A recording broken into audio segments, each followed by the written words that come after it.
राम राम दोस्तों। ये जो मैं आपको दिखा रहा हूँ ये एक नीम का पेड़ है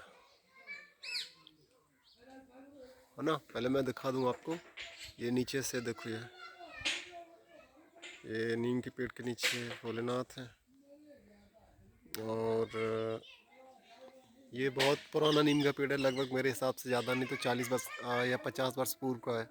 50 हो गए, 60 साल हो गए, है ना। तो ये देखो, ये आपको पूरा सूखा सूखा सा दिखाई दे रहा है, दिखाई दे रहा है। इसके जो सूखने का कारण, हालांकि इसकी ये पत्तियां सूखी हैं और लगभग कुछ महीने बाद ये फिर से हरा भरा हो जाएगा, लेकिन इसके सूखने का सब जो कारण है वो कारण ये है कि इन साल जो सर्दी है, सर्दी का प्रकोप कुछ ज़्यादा ही रहा है ना। हमारे यहाँ कोहरा कुछ हर साल जितना रहता था उससे कहीं ज़्यादा है। तो पूरा पूरा पेड़ सूख गया, देखो पूरी पेड़ की जितनी पत्तियां हैं सब जैसे किसी ने जला दी हो। देखो दिखाई दे रहा है, जैसे झुलस गई हूँ। पूरी की पूरी पत्ती, पूरे पेड़ की यही हाल है, देखो। ये जो है ये हमारे घर के बिल्कुल सामने है। ये देखो, ये हमारा घर है, ये सामने मंदिर है और ये मेरा घर है। तो बिल्कुल इसके सामने ही है, देखो।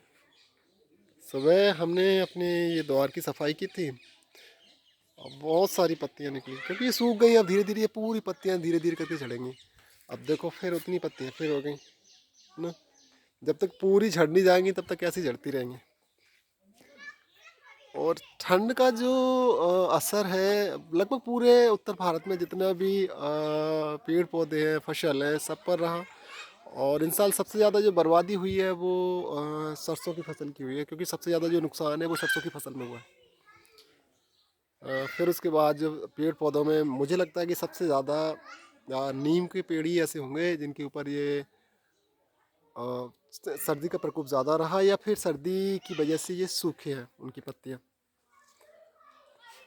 है ना। तो मैं और दिखाऊं, इधर भी है देखो वो, इधर दिखाई दे रहा है, यही हाल उसका है।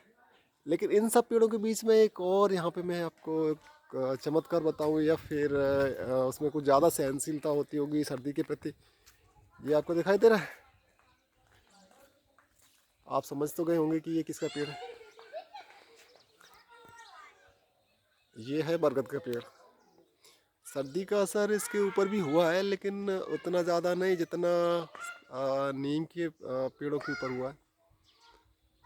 इसमें कुछ कम है, अपेक्षाकृत कम है ना। अपेक्षाकृत क्या, बहुत कम है। तो स्थिति इन साल कुछ ठंड की वजह से खराब रही है ज़्यादा, पेड़ पौधों की भी और फसल की भी।